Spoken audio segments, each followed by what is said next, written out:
Y pasamos pues con el tema vinculado a los ecosistemas naturales canarios, los cobeneficios y el protagonismo en la acción climática de la mano de José María Fernández Palacio. Es catedrático de Ecología de la Universidad de La Laguna, jefe del Grupo de Investigación en Ecología y Biogeografía Insular.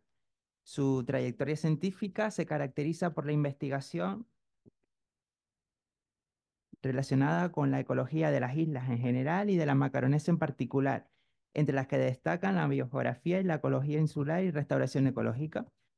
Ha liderado durante 20 años el Grupo de Investigación de Ecología y Biogeografía Insular de la Universidad de La Laguna. En 2022 fue nominado como miembro de la Academia Europea y recibió el premio al mejor investigador científico de la Universidad de La Laguna. En la actualidad preside la Society of Island Biology. Démosles un aplauso y la paciencia que... Muchas gracias, Cristian. ¿Se oye? Muchas gracias, Cristian. Voy a ver si soy capaz de avanzar con esto. Vale. Bueno,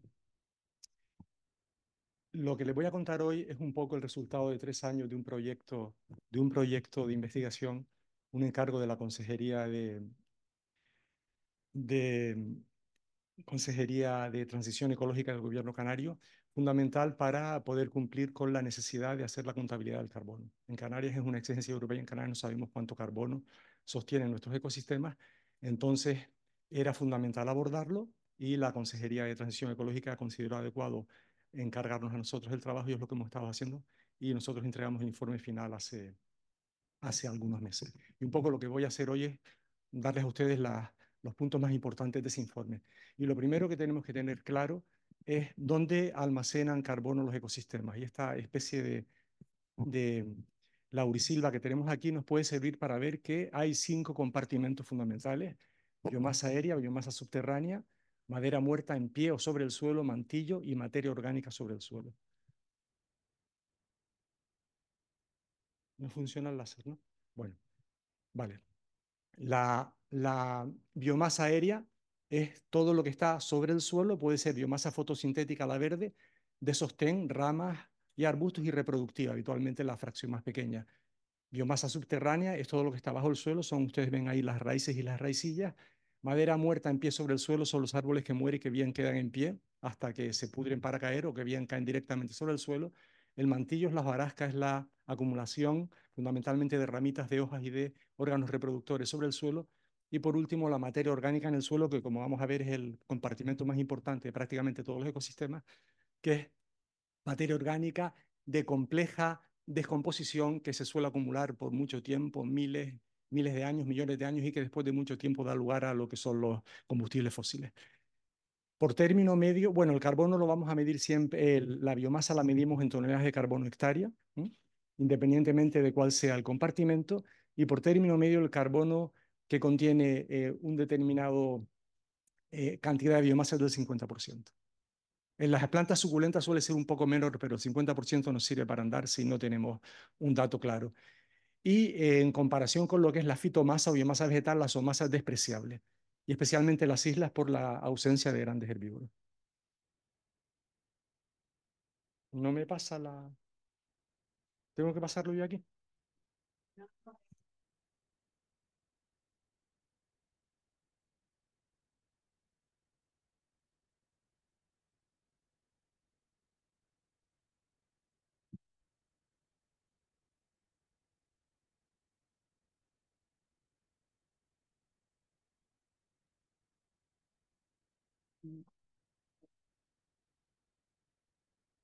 Ahora. No, ¿qué pasó? Ah, vale, en serio.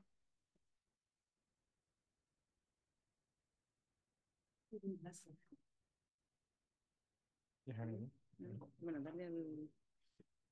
¿Eh? Sí, vale, paso, vale, vale, muy bien. Vale, gracias. Bueno, eh, para poder entender un poco lo que hemos hecho, es fundamental entender esta gráfica. Esta es la evolución de los parámetros tróficos a lo largo de la sucesión ecológica. La sucesión ecológica es el proceso por el cual la naturaleza recupera un lugar que fue perturbado, bien de forma natural o de forma cultural. Imaginemos una colada de lava Pues la colada de lava arrasa absolutamente con todo y pasado un tiempo, cuando se enfría, comienza el proceso de la recolonización. Este sería el momento en que parte este punto y cuando el ecosistema vuelve a adquirir el aspecto que tenía antes del impacto, decimos que ha alcanzado la madurez. Este trayecto, dependiendo del ecosistema, puede durar siglos o milenios. Y lo importante es que los ecosistemas maduros son aquellos que adquieren la biomasa que les permite su capacidad de carga. La capacidad de carga está básicamente controlada por la disponibilidad hídrica, disponibilidad térmica, luz, disponibilidad de CO2, etc. Y cuando un ecosistema es maduro, para que se hagan una idea, el Garajonay, la laurisilva del Garajón es un ecosistema maduro. Ese ecosistema maduro acumula muchísimo carbono, pero no tiene capacidad de acumular más carbono, porque ya es maduro. Cuando un ecosistema es maduro no puede acumular más carbono.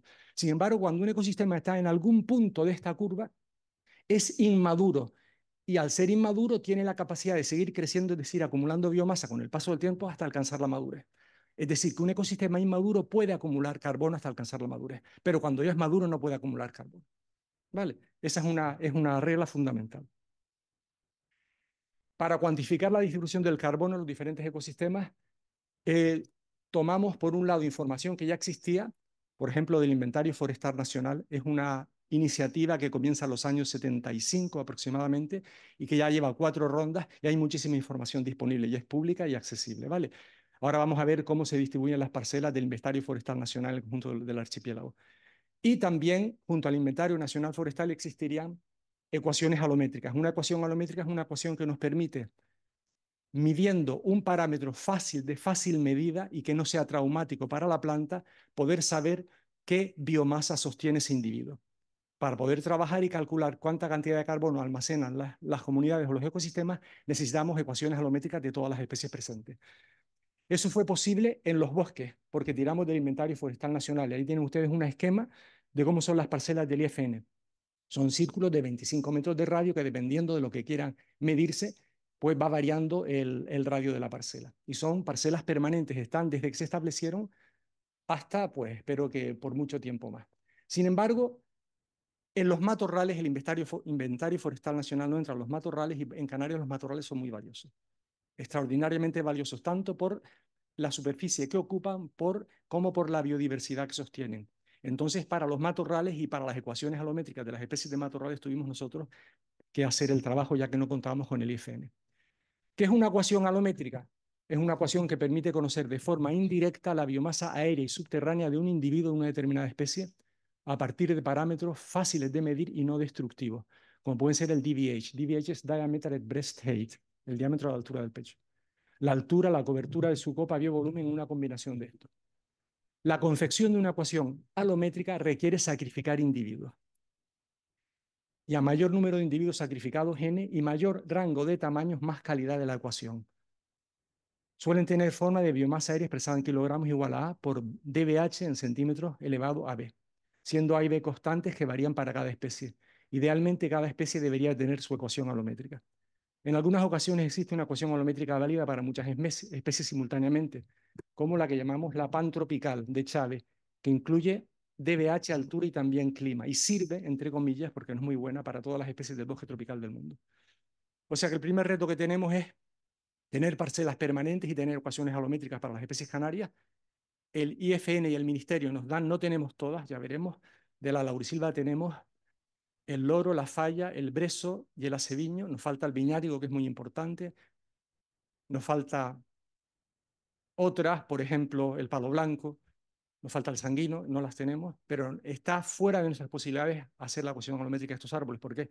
Piensen ustedes que esto lo hace el Ministerio, tiene que pedir permiso y tienen que apear árboles que pueden tener un par de metros de DBH. Es decir, hay que ir, coger primero una manguera para levantar todo el suelo, porque hay que medir también la biomasa subterránea, eliminar todo el suelo, luego coger una pluma, levantar el árbol, cortarlo, trocearlo, llevarlo a peso seco. Es decir, es una cosa, una infraestructura que nosotros no podemos, por lo tanto tiramos de ella. Y las parcelas en matorrales fue nuestro trabajo y nosotros empezamos a ubicar parcelas permanentes de 20 por 20, ejemplo de parcelas de matorrales del Tabaibal amargo. Y también las parcelas son fundamentales para delimitar la determinación del carbono orgánico en el suelo y lo hicimos también utilizando parcelas de 20 por 20 y midiendo el carbono en dos profundidades, 0,10 y 10,30. El carbono orgánico, el carbono inorgánico en forma de carbonato cálcico no interviene en la ecuación. Aquí tienen ustedes el corte de una sección de 1 metro cuadrado de carbón para confeccionar la ecuación alométrica del carbón. O aquí ven ustedes el corte de una tabeba dulce para confeccionar la ecuación alométrica de la tabeba dulce, como poco a poco vamos quitando las ramas y cuando llegamos ya a los troncos importantes los vamos cortando para poder pesarlo y dejamos, evidentemente, solamente estamos calculando la biomasa aérea.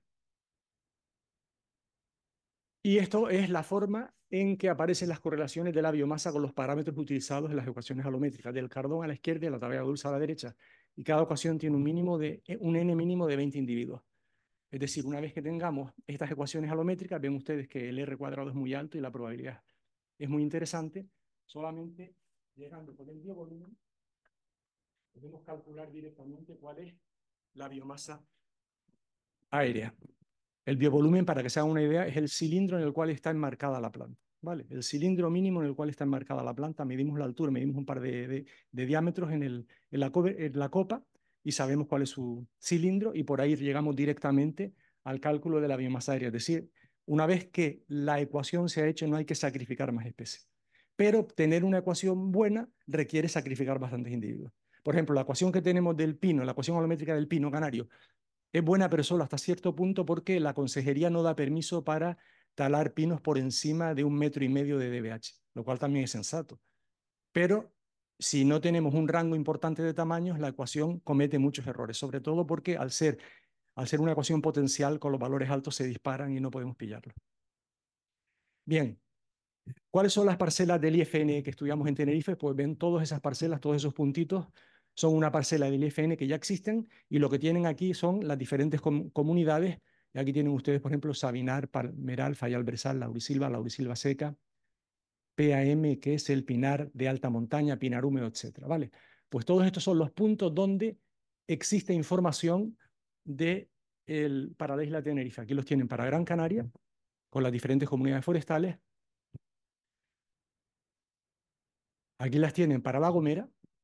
Los colores hacen referencia a la comunidad forestal en donde está ubicada la parcela del IFN. Vean ustedes cómo en La Gomera son muy importantes los colores azules, obviamente porque están cubriendo por completo el Garajonay. Para La Palma, donde hay una mezcla importante entre pinar y laurisilva, también con mucha información. O finalmente para el Hierro. Estas son las parcelas IFN, es decir, Inventario Forestal Nacional para la Isla del Hierro, donde también hay información interesante en el Hierro sobre Sabinares, toda la zona de la Dehesa y el Julan. ¿Vale?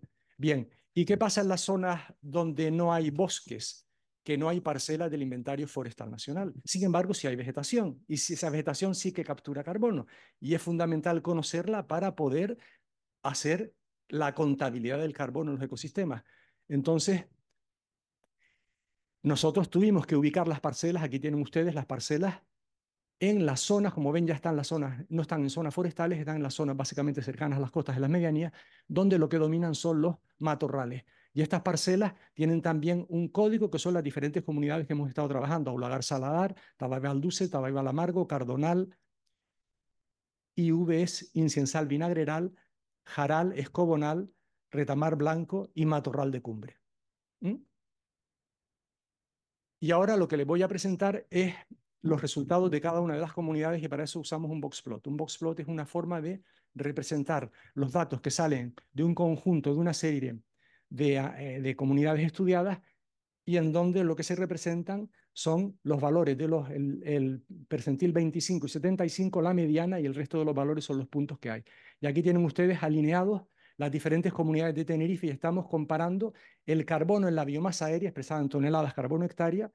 Esta es la parte de los bosques frente a los matorrales. Y aquí es importante que vean el cambio en las ordenadas.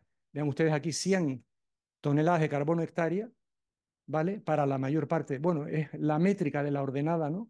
Sin embargo, para los matorrales estamos hablando de una orden de magnitud inferior, no 10 toneladas de carbono. Es decir, una primera lectura, como era de esperar, los matorrales son capaces de contener o secuestrar mucho menos carbono. Y dentro de las comunidades forestales, ¿cuáles son los que más carbono secuestran? Como era de esperar, la laurisilva, con valores importantes. En algunos lugares esto es biomasa aérea, recuerden, es solo uno de los compartimentos, superando, en este caso en Tenerife, los 200, 250 toneladas de carbono por hectárea, y también son importantes los valores que tienen el pinar húmedo, que tienen RDA, que es la repoblación con pino canario de densidad alta, o PPR, que es las plantaciones de pino radiata, los eucaliptales, o los castañares. Pero estas comunidades de acá son ajenas a la flora canaria, es decir, no son parte de nuestra naturaleza. Por lo tanto, aunque capturan carbono, tendríamos que valorar la capacidad o la posibilidad de restaurarla con lo que es nuestra flora, que tiene valores tan importantes o más. Porque las plantaciones de pino radiata están en zona de laurisilva, por ejemplo. Y en los tabaibales, perdón, en los matorrales, con diferencia, el que sobresale es el cardonal. El cardonal es la comunidad que más biomasa aérea alberga por unidad de superficie.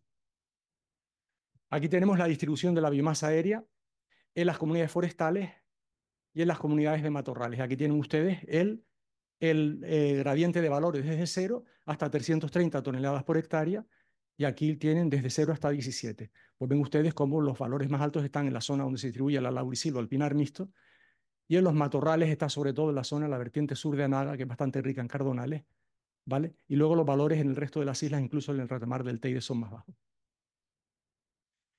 Lo mismo para La Palma, como era de esperar, los valores son similares, en este caso la laurisilva. La laurisilva de La Palma es una laurisilva, la ven aquí representada, en lo que sería el noreste y también la zona de la Cumbre Nueva. Es una laurisilva que no está muy desarrollada, es decir, salvo en los tiles, es una laurisilva que está perturbada, está en un momento inmaduro de su sucesión ecológica. Lo vamos a ver cuando comparemos el dato con La Gomera, ¿no? Y luego tenemos el pinar. La Palma tiene unos pinares magníficos que no son propios, no han sido restaurados, nunca fueron repoblados, son pinares naturales y los valores son importantes. En La Gomera ven ustedes cómo también la laurisilva y la laurisilva húmeda especialmente adquiere valores muy altos de 300 toneladas de carbono por hectárea, y los valores más importantes están centrados en el Garajonay. Hay una parcela en La Gomera que, sumando todos los compartimentos, tiene 1000 toneladas de carbono por hectárea, que yo creo que eso es de Guinness. Yo creo que es una pasada. 1000 toneladas de carbono por hectárea, una parcela de La Gomera, la de Meriga creo que es. Aquí tenemos la distribución de la biomasa subterránea, es un nuevo compartimento. Hasta ahora hemos hablado de la aérea, ahora empezamos a hablar de la subterránea. Como se puede imaginar, es mucho más compleja. Es mucho más compleja de estimar, y nuestras estimaciones son fundamentalmente indirectas, es decir, acudimos a, a datos, a tablas, a listados que hay de la gente que ha estudiado biomasa subterránea en el mundo, y comparamos los ecosistemas que han estudiado con los nuestros y nos atrevemos a dar un valor para la biomasa subterránea. Es logísticamente mucho más complejo. Y la biomasa subterránea, ven que dependiendo del tipo de ecosistema, perdón, la fracción es diferente. Habitualmente en un bosque la proporción es 80-20, 80 aérea, 20 subterránea. Pero sin embargo, en los bosques termófilos la proporción llega a 60-40, y en los matorrales puede llegar a ser 50-50. Y en algunos matorrales desérticos puede invertirse, puede haber hasta 30-70, 30 sobre el suelo, 70 bajo suelo. Es decir, que dependiendo de la comunidad hay una fracción importante de la biomasa que no vemos. Está ahí, pero que no vemos. Bien, y aquí ven ustedes cómo en el caso de Tenerife, de nuevo fíjense en el orden de magnitud, 200 toneladas de carbono por hectárea frente a 20 toneladas para los matorrales, como también la laurisilva destaca como la comunidad que más biomasa subterránea sostiene, también seguida por las repoblaciones y también por el pinar. Aquí tienen cómo se distribuyen la biomasa total, es decir, sumamos subterránea y aérea, está la distribución de la biomasa total en las formaciones forestales, en el mapa de la izquierda, y en los matorrales en el mapa de la derecha. Ven ustedes cómo efectivamente la laurisilva, el fayal versal y el pinar húmedo son los que aportan mayor carbono por toneladas hectárea al conjunto del... Y sin embargo, los matorrales, los valores son mucho más bajos, hasta 18 toneladas por hectárea frente a casi 360. Y aquí tenemos el carbono que se almacena también en los matorrales del Hierro. Estas son las comunidades, aquí las pueden ver sus nombres, y ven que también que los valores son generalmente bajos, salvo tal vez el cardonal y el escobonal, que tienen valores, bueno, de carbono total algo más altos, pero nunca comparables con lo que son los valores de los forestales. En Lanzarote y en Fuerteventura los valores son mucho más bajos, fundamentalmente porque están dominadas por comunidades que llamamos nitrófilas, frutescentes, subdesérticas, que no son las comunidades maduras de Fuerteventura, pero son las actuales. Y el revertir de las comunidades actuales a las maduras en Fuerteventura, después de 2000 años de pastoreo y de uso muy intensivo es extremadamente complejo. O sea que Lanzarote y Fuerteventura son capaces de almacenar carbono, pero difiere mucho de la capacidad de almacenamiento de carbono del resto de las islas. Y estas comunidades que ven ustedes aquí no son las comunidades originales. Fuerteventura y Lanzarote tenía matorrales, tenía tabaibales, tenía cardonales y posiblemente también tuviera bosques termófilos, que prácticamente no quedan en la actualidad.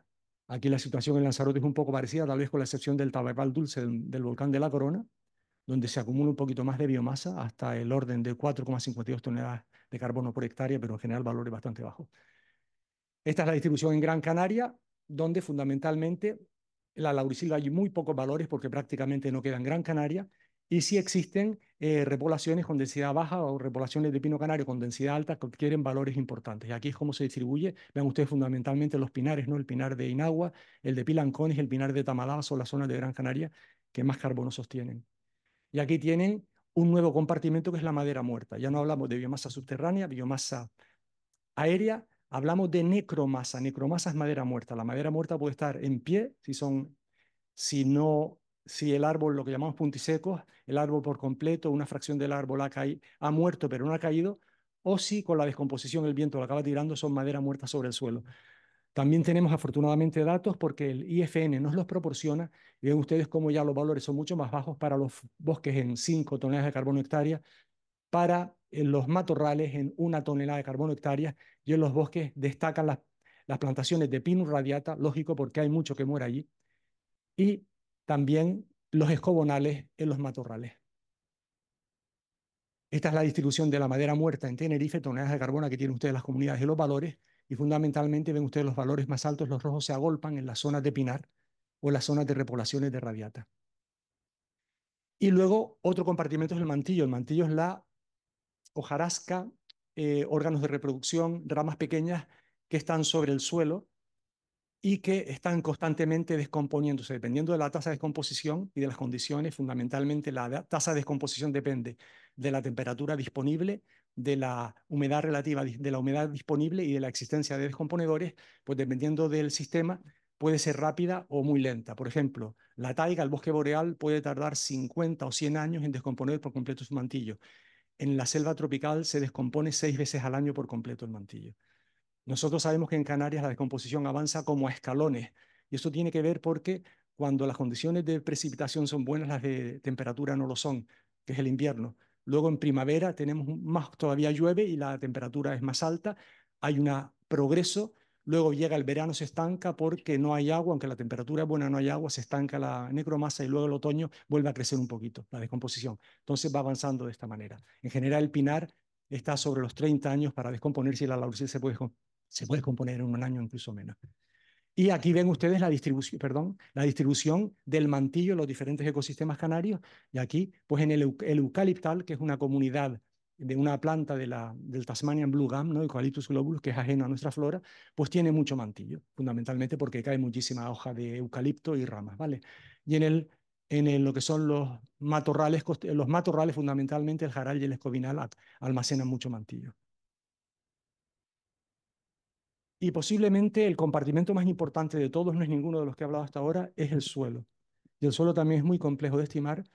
Para la mayor parte de los biomas del mundo, biomas son ecosistemas de miles de kilómetros cuadrados, el suelo es donde más carbono se almacena y posiblemente con los nuestros pase lo mismo. El problema del suelo es que es bastante difícil de estimar. En nuestros datos, recuerden, llegando hasta 30 centímetros de suelo, pues los valores estamos hablando de valores importantes, 100 toneladas de carbono por hectárea, nada comparado con el mantillo, con la madera muerta, y para los matorrales también 20 o 40 toneladas de carbono por hectárea. Pues el Fayal, Brezal y la laurisilva son los ecosistemas que más materia orgánica tienen en el suelo. Los ecosistemas maduros, una vez que adquieren la biomasa que les permite la capacidad de carga, no pueden seguir almacenando biomasa aérea ni subterránea, pero sí pueden seguir almacenando biomasa en el suelo. ¿Cuánto? No lo sabemos, pero en principio el ser maduro no impide que la materia orgánica se siga acumulando sine die en el suelo. ¿Vale? Bien, y aquí tenemos la distribución de las toneladas de carbono en los suelos de los ecosistemas tinerfeños y como ven ustedes, bueno, pues casi siempre los valores son altos y sobre todo coinciden siempre con la laurisilva y fallal versal pinar mixto. Y aquí tienen ustedes el reparto del carbono almacenado en la biomasa aérea por tipo de comunidad en Tenerife. Para que se hagan una idea, los bosques almacenan el 82% del carbono, los matorrales el 11% y los cultivos el 7%. Da una idea de la importancia de los bosques, ¿no? Aquí tenemos el mapa de los cultivos de Tenerife y los valores de las toneladas de carbono que almacena cada uno de ellos, los subtropicales hasta 73 toneladas por hectárea, cítricos 68, cultivos templados 60, platanera 28 y viñas 8. Y la distribución no se puede muy bien, no se ve muy bien, pero la mayor fracción del carbono en cultivos son de las plataneras. No porque fijen mucho, de hecho no son leñosas, son herbáceas, sino porque son, con diferencia, el cultivo más ampliamente extendido en la isla. Luego un valor importante también, no veo desde aquí, los viñedos, los cultivos templados y los aguacateros, ¿vale? Los aguacates también, pues son cultivos arbóreos, pues también presentan una importante cantidad de biomasa. Bien, y este sería el mapa que hubieran hecho los primeros humanos al llegar a Tenerife, si hubieran tenido las posibilidades. Esta sería la distribución original antes prehumana de Tenerife, ¿vale? Con valores altos en la zona, todo lo que sería la fachada de la Laurisilva, la fachada que va de Anagateno, con valores cercanos a los 360 toneladas hectárea de biomasa total. Pero el dato que más nos interesa a nosotros es cuál es la biomasa potencialmente acumulable. Ya les he dicho, si Garajonay está maduro y tiene en la actualidad mucha biomasa acumulada, no va a poder acumular mucha más en el futuro. La que pueda entrar en el suelo nada más, es decir, que el Garajonay no va a ser un buen sumidero de carbono. Vale. ¿De acuerdo? Entonces, ¿cuáles son los sumideros de carbono que más nos interesan? Son aquellas comunidades que están por haber sido degradadas en el pasado, están inmaduras, pero ya están, debido al abandono de los usos pasados, ya están en lo que llamamos sucesión ecológica secundaria, es decir, que van progresivamente acumulando carbono independientemente de que les hagamos caso o no. Es lo que se llama la restauración pasiva o espontánea. Es la más adecuada porque no nos cuesta tiempo ni dinero y va funcionando perfectamente. Son todos esos cultivos abandonados de principios del siglo pasado que están recuperando perfectamente comunidades de Fayal Bresal o de Laurisilva o en otras islas como Laguna El Hierro de Sabinares. Ese es el que más nos interesa. Aquí está la potencialidad para seguir capturando carbono en Tenerife.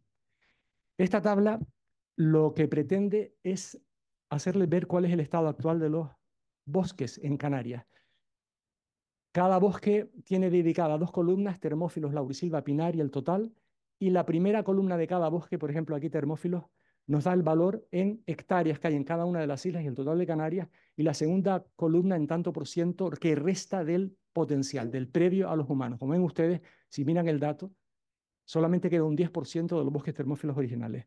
Y de la laurisilva queda un 11%.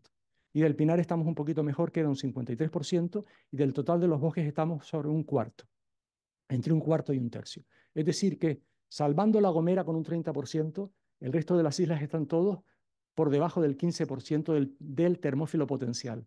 Salvando La Gomera con cerca de un 40%, el resto de las islas están todas por debajo del 15 o del 20% de la laurisilva. Y justo en La Gomera ocurre lo contrario, el pinar de La Gomera es el peor que está y el resto de las islas están más o menos bien. Es decir, tenemos una gran capacidad de restaurar. Hay muchísimos bosques que se están restaurando espontáneamente y otros muchos lugares que no tienen uso que serían adecuados para restaurar los bosques originales y, consecuentemente, no solamente recuperar hábitats de muchas especies endémicas que están en peligro de extinción, sino mitigar el calentamiento global fijando carbono de forma natural en los bosques canarios, recuperar lo que fue. Para que se hagan una idea, este es un trabajo de Marcelino del Arco entre la distribución prehumana del termófilo en Tenerife y la actual. Bueno, hay que fijarse mucho, parece que aquí hay una cosita y que por aquí hay otra cosita. Esta ya no existe porque el anillo insular se la cargó. ¿Vale? Esos son los termófilos en Tenerife. Y utilizando el trabajo de Arnoldo Santos Guerra, aquí tienen ustedes la distribución original en líneas discontinuas y la actual en negro de la laurisilva. Vean, por ejemplo, el caso de Gran Canaria, ¿no? Todo lo que había originalmente y lo que queda en la actualidad. Decía Vieri Clavijo, que no era sospechoso de ser canarión porque era de Los Realejos, que el mejor monte de laurisilva de Canarias era el Monte de Dorama, con diferencia. Pues no nos queda nada. ¿Y cuáles son los valores que puede fijar una restauración? Pues eso va a depender fundamentalmente del tipo de ecosistema y sobre todo del tiempo. Fíjense ustedes, si nos fijamos en el Sabinar, a los 20 años una restauración de Sabinar solo ha fijado 10 toneladas hectáreas y a los 40 años, perdón, esto es CO2, que no es lo mismo, el carbono, 2,7 toneladas hectáreas y a los 40 años 5,5. Si nos fijamos en la laurisilva, a los 20 años 12 toneladas hectáreas y a los 40 años 182 toneladas hectáreas. Es decir, una restauración de laurisilva que sea capaz de durar 40 años sin percance alguno puede llegar cerca de 200 hectáreas. Bien, y termino con los mensajes para llevar a casa. El primero, que es imprescindible desde nuestro punto de vista restaurar los territorios actualmente carentes de uso, porque además de recuperar los hábitats originales de muchas especies endémicas en peligro de extinción, estamos ayudando a mitigar el cambio climático antropogénico fijando carbono. Segundo, las comunidades maduras no pueden almacenar más carbono salvo en el suelo, aunque desconocemos en qué proporción. En Garajonay hay lugares que almacenan 1.000 toneladas de carbono por hectárea. Las comunidades inmaduras tienen la capacidad de fijar carbono, pero esa capacidad se agota según se acercan a la madurez. La capacidad de fijar carbono por los ecosistemas es en todo caso muy limitada comparada con el carbono que emitimos a la atmósfera cada año. Y para que lo vean claro, les pongo un ejemplo práctico. Ese es un mensaje que tienen que entender. La capacidad que tiene la naturaleza de fijar carbono es muy limitada comparada con la emisión de los ciudadanos de Canarias todos los años. Ejemplo práctico. En Canarias producimos en el año 22 unos 13 millones de toneladas de CO2 equivalente, lo que equivale a aproximadamente 3,5 millones de toneladas de carbono, o por persona 6,5 toneladas de CO2. Cada canario produce 6,5 toneladas de CO2 al año, ¿eh? O lo que equivale a 1,8 toneladas de carbono por persona. Si decidimos hacer una restauración exitosa de laurisilva, tras 40 años, la laurisilva es la comunidad que más carbono fija, habríamos fijado 182 toneladas de carbono por hectárea, que equivale a la emisión de 100 personas al año o de 2,5 personas durante los 40 años que hace falta llegar para que la laurisilva sea capaz de fijar eso, manteniendo el nivel de emisión. Se podrían llegar a restaurar hasta 76.000 hectáreas de laurisilva, que es la diferencia entre la actual y la potencial, que a los 40 años habrían fijado 14 millones de toneladas de carbono, que es la emisión de Canarias en 4 años. Y además perderíamos todos los cultivos de medianía, que yo creo que es un muy mal negocio restaurar absolutamente los bosques originales, porque entonces dependeríamos por completo de la comida que nos viene de fuera. FAO recomienda que el 40 o el 50% de la comida de un lugar, especialmente un archipiélago, se produzca in situ. Es decir, no podemos aspirar, ni siquiera es deseable aspirar a restaurarlo todo, porque tenemos que comer. Es decir, que pasado un siglo, la restauración fijaría unas 300 toneladas hectáreas o 23 millones de toneladas de carbono, es decir, que es la emisión de Canarias en 6,5. Es decir, absolutamente nada. ¿Esto va a ayudar? Sí. ¿Esto va a solucionar el problema? Es evidente que no. Por aquí no pasa. ¿Va a ser una ayudita? Va a serlo. ¿La restauración va a ser importante? Sí. Sobre todo porque fija carbono, sí, pero y también porque recuperamos ecosistemas de especies que están en peligro de extinción. Y ese es nuestro patrimonio, la biodiversidad. Ese es nuestro patrimonio, ¿vale?